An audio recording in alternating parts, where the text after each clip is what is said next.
Sveiki, vėl su jumis tinklalaidė Stiprus verslas su Invega ir šiandieną mano svečiuose yra Production Line įmonės direktorius Darius. Labas, Dariau. Sveiki. Tai Dariau, dėkui, kad atėjote ir iš ties labai įdomu, kad jūsų įmonė yra gamybinė ir Taip. Jūs užsiemate profilių gamybą. Gaminių iš profilių gamybą. Gaminių iš profilių gamybą. Tai papasakokit, ką jūs gaminate? Taip, tai mūsų pagrindinis biznis tai yra langų, durų ir fasadų gamyba tiek privačiam, tiek komerciniam segmentui. Tai nuo durų įėjimo iki didelių gražių fasadų galime viską pagaminti, suprojektuoti ir sumontuoti.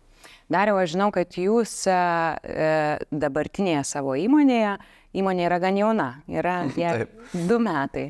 Ir prieš tai dirbote kitoje įmonėje, tame pačiame sektoriuje, darant tą patį galbūt, ar ne, net galima sakyti, bet ji nebuvo sėkminga ir bankrutavo. Taip. Kodėl jūs nusprendėte vėl eiti į tą patį ir daryti panašų verslą? Gal pagrindinis kriterijus tai buvo, kad įdirbis šitoj srity yra labai didelis. Ir ta komanda žmonių, kurie atsilaisvino įmonėje bankrutavus, tiesiog reikėjo ją pasimti. Tai taip viskas susidėliojo, kad nusprendėm su kolega daryti savo įmonę. Šioje srityje, taip, paskutinė įmonė dirbo apie 3 metus, jį bankrutavo, bet šioje srityje dirbo daugiau negu 10 metų. Tai tas procesai ir visa verslo esmė yra aiški, o kas pastumėjo link savo, tai turbūt tas nebenoras dirbti kažkam. Taip. Tiesiog vieną dieną pagalvot, kad dabar yra proga. Tai buvo labai rimtas spyris į priekį, tai arba vėl ieškoti darbo, arba daryti savo. Tai pasirinkom antrą variantą ir kol kas sėkmingai judam.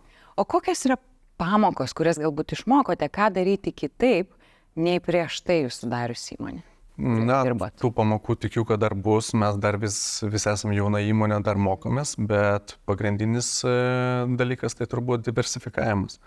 Mes nedirbam tik su dideliais projektais, kas yra šiai dienai rizikinga ir tu įmonė laikydamas su vienu projektu keli didelę riziką apyvartiniams srautams. Mes dirbam tiek su mažais projektais, sakyčiau, netgi pagrindinis rytis yra mūsų maži projektai, privatus namai.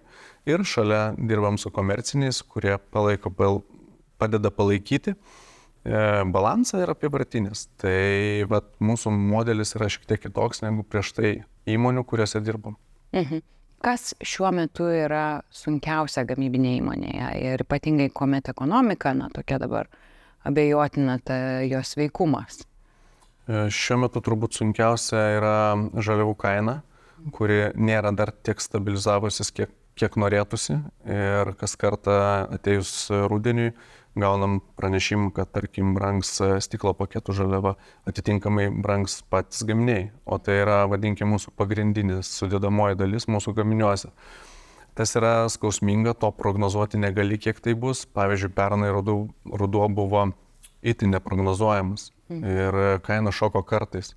Su kai kuriais klientais pavyko persidarinti sutartis, su kai kuriais ne. Tai vadinkim, tą kainų skirtumą teko praryti mums. Kaip jaunai įmoniai, tai gana skausminga. Ir čia turbūt dažniausiai prireikia ir apyvartinių lėšų, ar ne? Ir kaip sprendėte jau nuo verslo pradžios, nes tik gamyba jau reikia pinigų čia ir dabar. Reikia ar nepirkti žaliavas, reikia mokėti atlyginimus, reikia kažkokį tais turėti sandėlį ar ne, jau gaminių. Tai ir šaldytų tų pinigų. Kaip sprendėte apyvartinių pinigų poreikį? Tai startinės investicijas mes turėjome ir startavome iš savų lėšų. Pradėjus darbą ir veiklą, pamatėme, kad galime dalyvauti viename rimtame projekte ir jį įgyvendinti, kuris, manau, mums ir atvėrė tolimesnį kelią į šitą segmentą. Tam projektui vystyti mums reikėjo lėšų. Mes iš savo resursų negalėjome jo vystyti, nes tai vis dėlto projekto vertė apie 1,5 milijono, tai naujai įmoniai tai yra šis tas. Tai tuo metu, dar prieš pradedant, iš tiesų analizavom priemonės, kuriomis galėtume pasinaudoti. Ir viena iš jų buvo priemonė Startuok. Tiesa, jie tuo metu labai rimtai nežiūrėjom, nes galvojom, pradėsim iš savų, dirbsim, matysim, jeigu reiks, tada kreipsimės. Ir staiga gavosi taip, kad balandį pradėjom. Matom, kad rugpjūtį jau galim pasirašyti projektą, staigiai pradėjom pildyti paraiškas, domėtis iki galo, ko reikia ir taip nusprendėm dalyvauti. Ar sunku buvo gauti finansavimą? Iš tiesų pakankamai nelengva. Tikrai yra nemažai niuansų, kuriuos reikėjo išsiaiškinti. Sakyčiau, bendravimas sklandžiai labai vyko, todėl gal tos niuansus mums pavyko greitai apčiuopti, ko reikia.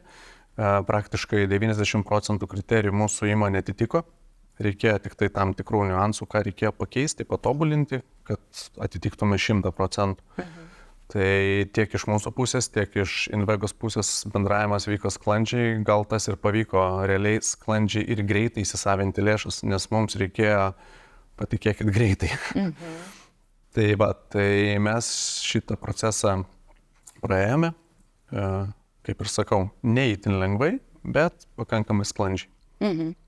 Bet turbūt išmokot dar kažko tais iš tos proceso viso. Taip, išmokom bendrauti su valstybinė institucija, kas irgi yra savotiška, bet nesakau, kad tai blogai, viskas okei, tai išmokome, supratome, kaip veikia sistema ir tikrai neatmetom galimybės dalyvauti net ir sekančiose projektuose.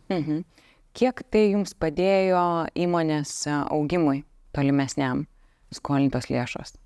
Tai sakyčiau, kad net labai padėjo, todėl kad mūsų tiek apyvartos prasme, tiek rezultato prasme, pagal mūsų verslo planą mes turėjome pirmus 3 metus būti maža įmonė.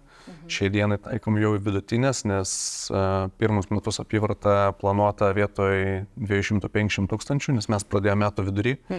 Mes apyvartą turėjom 850 000.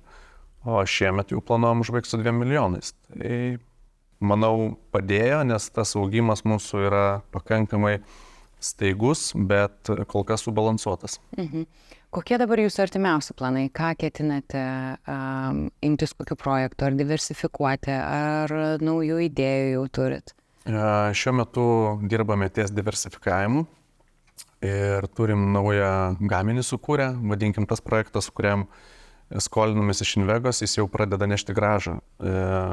Užsakovas paprašė, mūsų partneris ir užsakovas šiuo atveju paprašė tam pastate rengti saulės elektrinę ant fasado. Tai yra naujiena Lietuvoje, nes saulės elektrinės montuojamos ant stogų arba nutolusios, o kadangi jis yra pats saulės modulių gamintojas, bet neturėjo žinių, mes esam fasadų profesionalai, paprašė suprojektuoti, sukurti sprendinį ir sumontuoti saulės elektrinę ant jo pastato fasado. Iššūkis buvo, bet realiai mes per 3,5 mėnesio sukūrėm sprendinį, dar per 2,5 jį įsitestavom Anglijoje, gavom visus reikiamus sertifikatus ir šiai dienai esam pabaigę įrengti tą elektrinę. Tai vadinkim vėl prie mūsų verslo diversifikavimo didelis pliusas, nes jau gaunam užklausų iš Estijos, Šveicarijos, Izraelio, būtent tam sprendiniui patiekti. Tai realiai tai gaunasi vos ne nauja verslo atšaka, nes turim partnerį, kuris gamina modulius, mes turim sprendinį, kurį esam pasitvirtinę ir šiai dienai prieš savaitę į Estiją išvažiavo pirmi mūsų gaminiai. O kaip jums pavyko visgi per tokį trumpą laiką naują ir tokį gan inovatyvų produktą sukurti ir gauti visos? Kas manot, kas buvo ta sėkmė? Tai sėkmė kaip ir nuo pat pradžių įmonės, kas yra mūsų sėkmė Production Line UAB, tai yra žmonės ir patirtis. Mes neturim nei vieno darbuotojo, kuris mūsų srityje nėra dirbęs mažiau negu 5 metus. Tai yra visi, galima sakyti, profesionalai. Tai vadinkim, tik tas mus ir veda į priekį ir tik tas mums padėjo taip greitai adaptuotis. Ar yra analogų tokiems modulių laikikliams? Taip yra. Vokietijoje šių metų pradžioj buvom parodoj, matėm panašių sprendinių. Vadinkim, tokio kaip mūsų nėra, bet panašių yra. Ar gali ir fizinis asmuo tokį turėti užsakyti, ar ne? Taip, neužilgo galės. Ir jūs jau turėsite tokią masinę gamybą? Taip. Pradėsite? Taip. Nes jeigu nėra stogo gero, bet yra geras fasadas, Tikrai taip. Taip pat čia yra viena ta pagrindinių priežasčių. Tai yra stogo kryptis pasaulio krypčių atžvilgių netinkama arba stogo danga netinkama. Mes galim siūlyti, turim ir iš Lietuvos užklausų, bet kol kas pirmi gaminiai jau išvažiavo į Estiją. Su kokiais dar iššūkiais dabar susidurėte, kalbant apie pinigų srautus, nes ir sezoniškumas turbūt yra, ir ta ekonominė situacija, bet finansavimo poreikis nuolatinis. Tikrai taip. Tai pagrindinis turbūt paskutinis iššūkis, kuris vis dėlto pakankamai mums atsiliepia.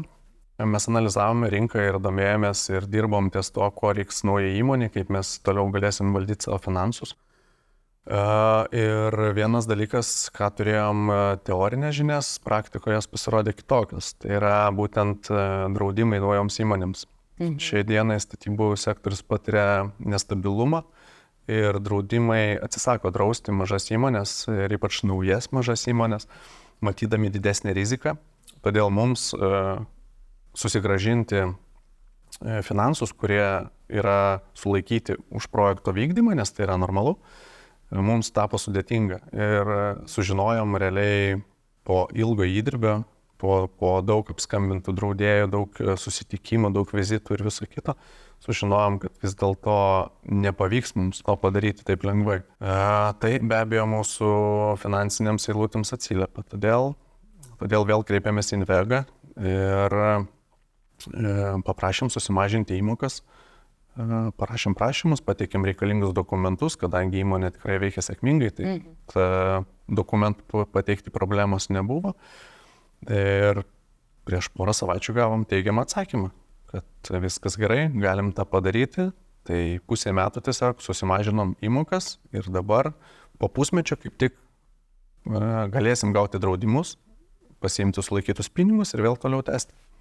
Tikrai svarbu ieškoti sprendimo, ar nesusidūrusi situacija ir netgi turint ir įsipareigojimus kalbėtis dėl jų pertvarkymo. Tikrai taip. Ir kas šitoje vietoje tikrai pakankamai sėkmingai įvyko, tai pokalbis ir nebuvo jokio priešiškumo ar ten neigiamo atsakymo, tiesiog paprašė dokumentų, mes juos pateikėm, paprašė paaiškinti kodėl, paaiškinom ir, sakyčiau, per 3 savaitės pasiekėm rezultatą, kas yra tikrai mažas laiko tarpas, vertinant tai, kad tai yra valstybinė įstaiga. Tikrai taip. Tai dėkui Dariau už pasidalinimą, didžiausios sėkmės jūsų įmoniai su inovatyviais produktais ir aš noriu priminti visiems verslams, kurie turi paskolas, jog pasinaudodami Invegos priemonėmis galite susigrąžinti dalį sumokėtų palūkanų. Ir taip pat kviečiu užsiprenumeruoti Invegos naujienlaiškį ir sužinoti visas naujienas pirmiems. Dėkui, kad žiūrėjote, iki kitų susitikimų.